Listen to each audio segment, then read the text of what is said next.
President Joe Biden on Friday said he was not aware of whether Israeli Prime Minister Benjamin Netanyahu was trying to influence the U.S. election, while noting no administration has been a stronger ally to Israel than his own. In his first briefing room appearance of his presidency, Biden addressed Democratic concerns that the Israeli leader is ignoring Biden's call to negotiate a Gaza peace deal and confronting Hezbollah and Iran in an effort to interfere with the White House race.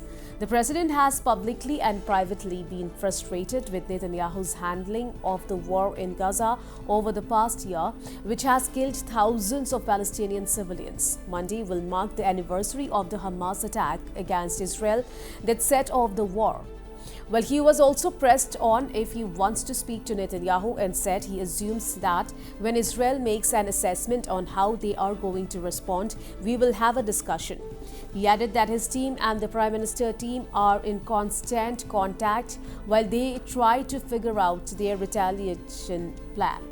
Biden a day earlier had caused waves in the markets when he said the US and Israel were in discussions about the response to Iran's missile attack earlier in the week, including the possibility they could strike Iranian oil fields.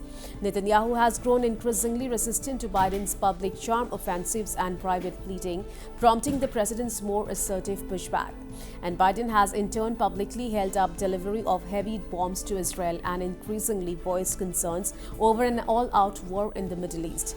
Biden has remained consistent in his support for Israel's defense and security and in the aftermath of the deadly October 7th Hamas attacks in Israel. Biden has also ordered the U.S. military to step up its profile in the region to protect Israel from attacks by Hamas, Hezbollah, the Iranian-backed Houthi rebels in Yemen, and Iran itself.